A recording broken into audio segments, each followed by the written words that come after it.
نه دوستان امید لرم چې روغ او جوړ به یاستئ. ګرانو دوستانو یو ځل بیا له معراج خان ټیکنیکل یوټیوب چینل څخه په ډېر زیات خوندوره ویډیو کې راغلی. ګرانو دوستانو په نن ویډیو کې تاسو ته دا طریقه درښیم چې څنګه موږ تاسو کولی شو چې موږ تاسو په واتساپ کې خپل ملګري پټ کړو.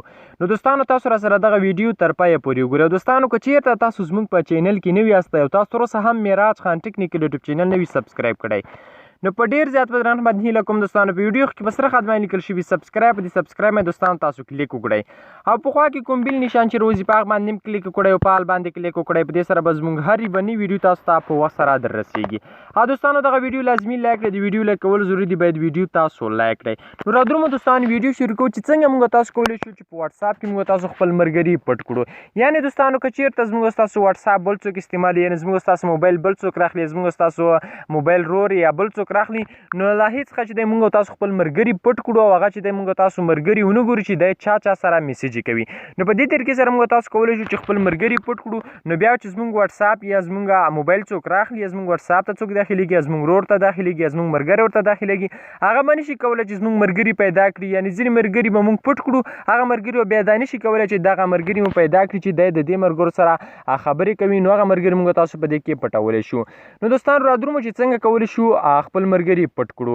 نو د دې لپاره دوستانو تاسو خپل واتساپ خلاص کړئ. چې کله خپل واتساپ خلاص کو، نو کوم کس چې تاسو غواړئ چې هغه پټ کړئ، هغه سره تاسو زیات میسیجونه کړي، مثلا دې کس سره ما زیات میسیجونه کړي، زه غواړم دا کس پټ کړم، یعنی دې سره ما زیات میسیجونه کړي، زه غواړم دا پټ کړم، دا څوک ونه ګوري چې د سره د میسیج کړي دي.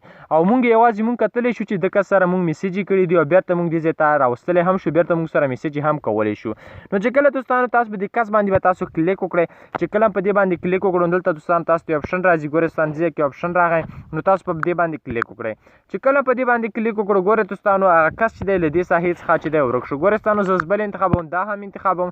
ګورئ دوستانو په دې باندې زه کلیک کوم او دلته بیا کلیک کوم، دا به هم چې دی دا کس به هم له واتساپ څخه ورک شي. ګورئ دوستانو په دې باندې زه کلیک کوم، نو ګورئ دوستانو دا کس هم له واتساپ څخه چې دی ورک شو. که بیا څوک زما واتساپ ته داخليږي، یعنې نوی زما واتساپ ته رادرومي، نو هلته به چې دی دا کوم کسان چې ما پټ کړي دا به هغه ته نه راوړي. نو اوس زه څنګه کولی شم چې دا خپل ملګري چې کوم ما پټ کړه دا زه بیرته وګورم. نو دې لپاره به تاسو لاندې یخ ته به راشئ، لاندې په یخ کې دلته لیکل شوي ګورئ دوستانو په دې ځای کې.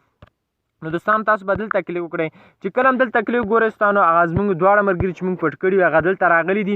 نو موږ دوستانو دا بیرته موږ تاسو بهر کوو، یعنې زه بیرته هغې ساحې ته غواړم، زه غواړم له دوی سره میسیج وکړم. نو تاسو بیرته په دې باندې کلیک وکړئ، دواړه به انتخاب کړئ، په دې باندې به تاسو کلیک وکړئ. ګورئ دوستانو دغه دواړه کسان چې دی بیرته ما خپل ځای ته راغلل. نو په دې طریقې سره تاسو کولی شئ چې په واتساپ کې یو له یو چا څخه، یو له رور څخه، یا له ملګري څخه، چې هر چا څخه تاسو غواړئ نو خپل ملګري په اسانۍ سره پټولی شئ. په دې هیله دوستانو چې ویډیو مو را سره خوښه شوې وي. مننه، خوشحاله اوسئ.